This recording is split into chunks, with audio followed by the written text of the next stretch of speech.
Welcome to the lesson. I'm going to show you Tommy Shannon's bass line from Mary Had a Little Lamb. Now this was recorded by Stevie Vaughan and Double Trouble, and I'm sorry if you expected a nursery rhyme, but it's definitely not that. In true Tommy Shannon style, he does really vary the bass line throughout the song, but there is a basic riff that you can learn. Now I've put that down as a simplified version, and I'm going to show you that, and you can play that over the whole song. I'm then going to pick apart the actual bass line and show you some of the really cool riffs and devices that Tommy Shannon uses. If you want to get a feel for how this bass line sounds within the song, then you can check this video out here. Just click this link and you'll see a video of me playing through the whole bass line, the exact bass line with the track. So have a listen to that to give you an idea of this bass line. The main chord progression for Mary Had a Little Lamb is just a basic 12-bar blues without the quick 4 change in bar 2 and without a turnaround at the end. There's just a stop on the last bar.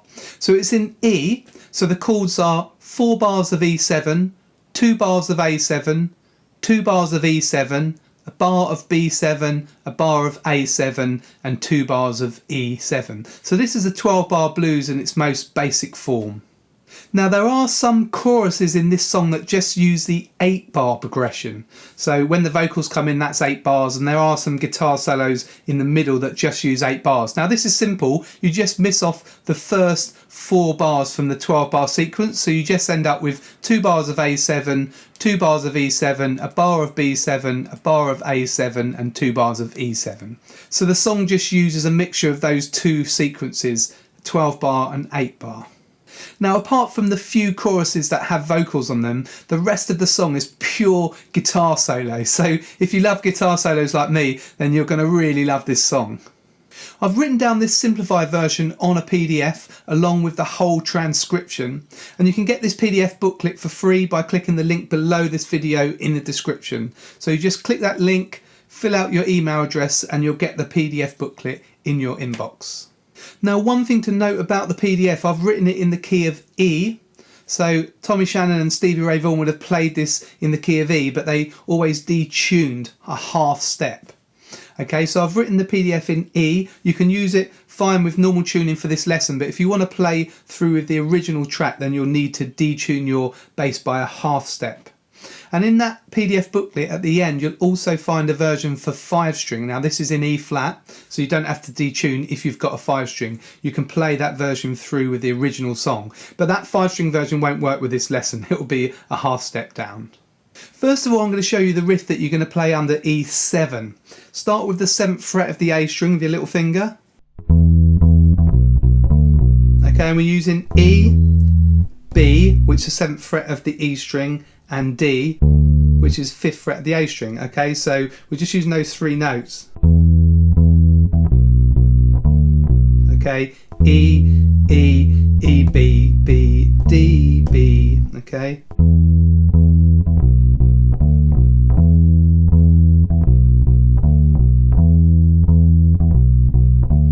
And I use my little finger on E, my 3rd finger on B, and my 1st finger on D. So we can kind of use these 3 fingers here. Okay, we just repeat that 4 times for the A7 section. So play that along with me now. I'm going to give you a counting. 3, 4.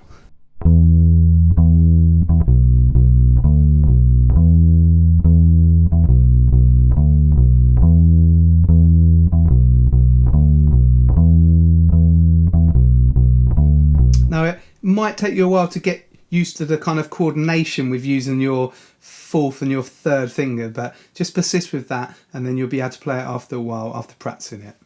Now we're going to shift that riff down to A. So this is what we play under the A7 section. So little finger on A, the 5th fret of the E string, and we're going to play this riff.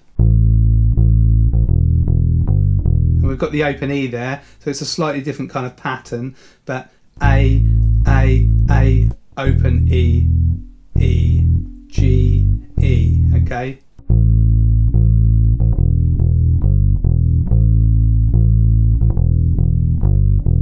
So put your little finger on the 5th fret of the E string, try that with me, 3, 4.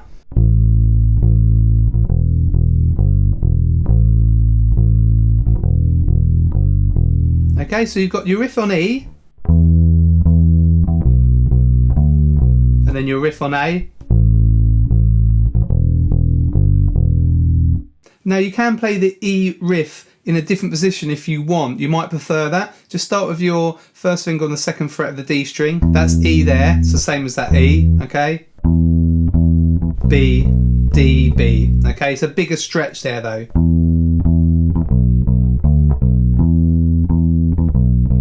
But when you come to play the A riff, you don't have to shift. Okay, so play which one you prefer. I think you might find this one easier, but it's entirely up to you. It doesn't really matter at all.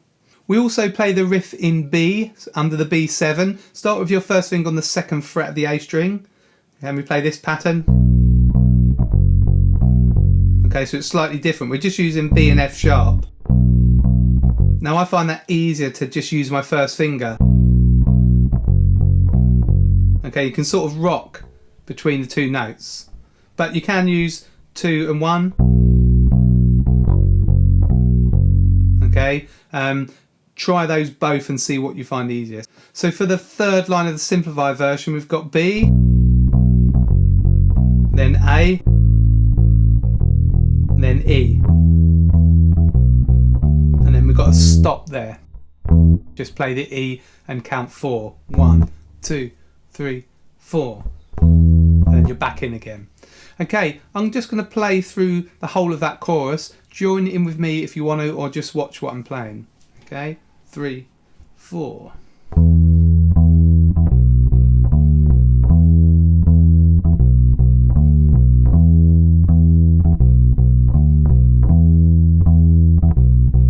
And then A, and then E,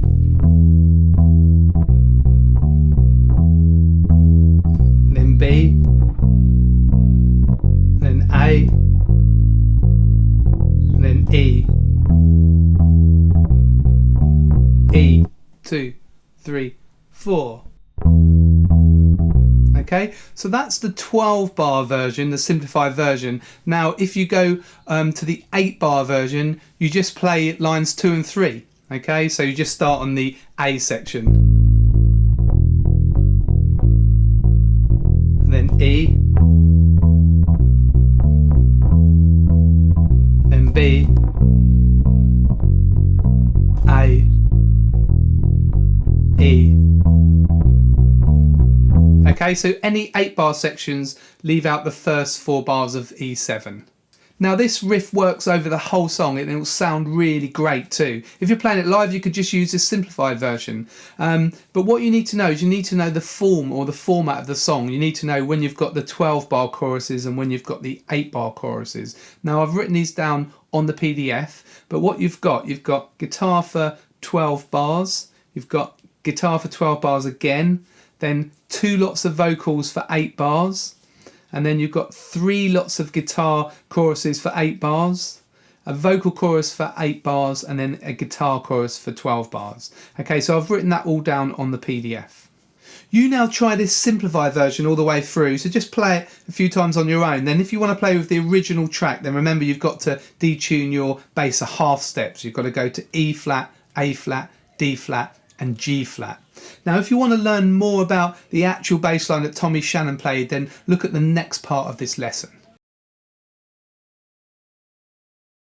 Ultimately, if you're going to play this song in a live situation at a jam night or with some mates, then you want to make this bass line your own. So what I suggest is you get the simplified version that I've taught you and then add bits to it that Tommy Shannon played in his own bass line. So I'm going to show you some of those really cool devices and riffs that Tommy Shannon uses in the bass line.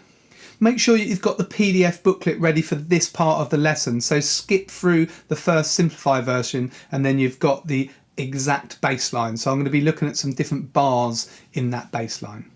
Now there's a main riff that Tommy Shannon uses on the E7 bit. There's 2 kind of variations. First of all is the one from the simplified version, and sometimes he goes, so he steps up chromatically, D, D sharp to E, okay? And he also sometimes doesn't play the first rhythm, he just holds the E on. Okay, so you can vary those kind of two riffs, and you can hold on the E sometimes and not play the rhythm. That will give you a lot of variety already just playing through the bass line. Now look at bar 4, we've got this pattern. So he's got these kind of groups of 16th notes. So bim, bim, bim, bim, bim, bim, bim, bim, bim, bim. So the kind of third group of notes, he flips the 16th notes round, so it's like bi, di, di, bi, di, di, and then bi, bi, bi. Okay, bi, bi, bi, bi, bi, bi, bi, bi, bi, bi. Okay, and he sort of kind of uses E, G sharp, A, E, back to A for the A7 chord. Okay, so you've got some really nice rhythmic variation in there. Then if you look through we've got bar 5. And then we've got this nice chromatic line for bar 6. Okay, so he's kind of using A, C sharp, D, D sharp, E. Okay, he's just varying the order. Okay, that's a classic kind of blues chromatic pattern there. And that's how you link up A back up to E.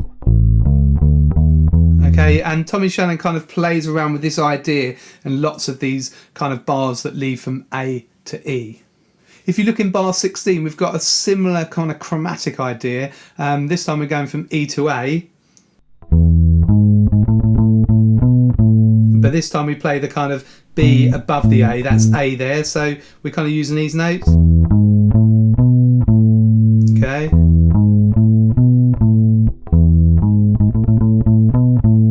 And you can kind of vary the rhythm. You could use that idea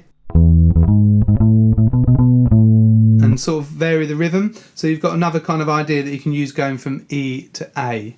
If you look at bar 38, so that's in the 4th chorus on the 2nd page, you've got this pattern here. It's going from A to E. Okay, so again, that's that chromatic idea. A leading to E. Okay, but he does it in the second half of the bar here. So, okay. So what Tommy Shannon's doing, he's using kind of like one device, and he's just varying how he uses it. If he uses that chromatic idea quickly in the second half of the bar, or he uses it over the whole bar. So he's just being really creative with what are quite kind of basic ideas and concepts really. So this chromatic one's brilliant from getting from one chord to the next. If you look in bar 17, Tommy Shannon plays A up an octave, so 8 notes higher. And then he plays something really great in bar 18. He uses some open A's to bounce off. Okay, it's just that chromatic pattern. Again, but he's using A's in between, open A's. So. Now, Tommy Shannon plays something that's called the Texas Shuffle. He's famous for it in Pride and Joy. If you want to check that lesson out, click this link up here. But it's got a shuffle groove, but he's kind of using these open notes. So he's playing a boogie line and putting the open E's in. Now, it's a similar idea here. It's not got the shuffle groove, but that bar there, 18. He also uses it over the E7. If you look on the 2nd page, bar 60 on chorus 7, he plays. Okay. So he's playing E, open E, G sharp, A, E, A sharp, E, up to B. Okay, so that's a really good device that you can use. You can use these open strings whenever you've got sort of an A chord. You can use the open A. You can make up patterns that you use the open A, and then on the E7 you can use the open E. This really fattens the bass line out and kind of gives you a good rhythmic pattern that you can use. If you're looking at bar 45, this is on the B. There's another chromatic device here.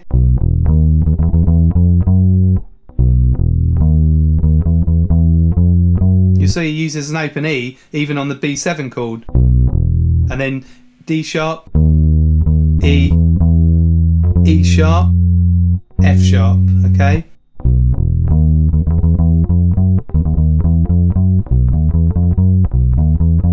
So these classic kind of chromatic ideas where you've got your second finger on the root and then the string above, A, E. Okay, just use these, they sound great in blues bass lines. Look at bar 61 now, this is the bottom line of chorus 7. There's a pattern here, it's really nice on the B7. And then he kind of repeats a similar idea on the A7. Okay, so those two bars.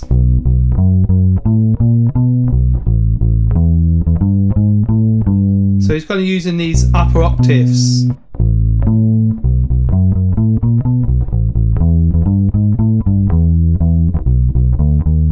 So on those B7 bars and the A7 bar, it sounds really nice if you kind of play a similar pattern for each bar. Obviously you move it down like a whole step for the A7 from the B7, but kind of use these patterns. It sounds good to people listening, gives them something to kind of grasp onto if they hear these patterns.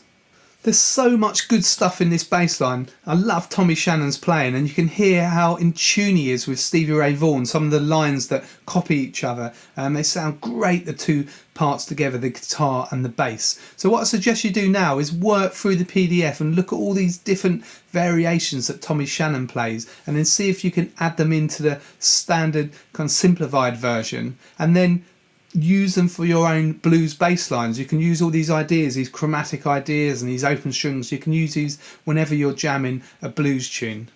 Remember though that you have to detune a half step if you want to play with the original song, or if you've got a 5 string, then grab the E flat 5 string part and you don't have to detune. If you really want to work on your blues bass playing and take it up to the next level, then check out my video course which is called Walk the Blues. So you'll learn what bass players like Duck Dunn and Tommy Shannon did over iconic blues tunes, and you'll get to jam with some great backing tracks. So details of that video course are underneath this video in the description. That's below the link for the PDF. So click that and you'll get more information. Well, I hope you enjoyed this lesson. Don't forget to subscribe to Greg's Bass Shed here on YouTube. You can press the red subscribe button and also click the notification bell.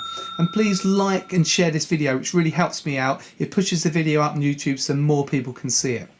And leave me a comment. Let me know any other blues bass lines that you love, or any Tommy Shannon bass lines that you particularly enjoy. Just leave a comment and I love reading those and replying to you. If you felt that you've got value out of this lesson, then you can always buy me a coffee. The link's here at the bottom of the screen, and there is a clickable link in the description. Now this helps just keep the videos and all the PDFs free for everyone. Don't forget to check out my website, that's gbshed.com. There's loads of information there about my video courses, my books. You'll see loads more free videos and free bass resources. This is Greg from Greg's Bass Shed. Hopefully see you very soon in the next video.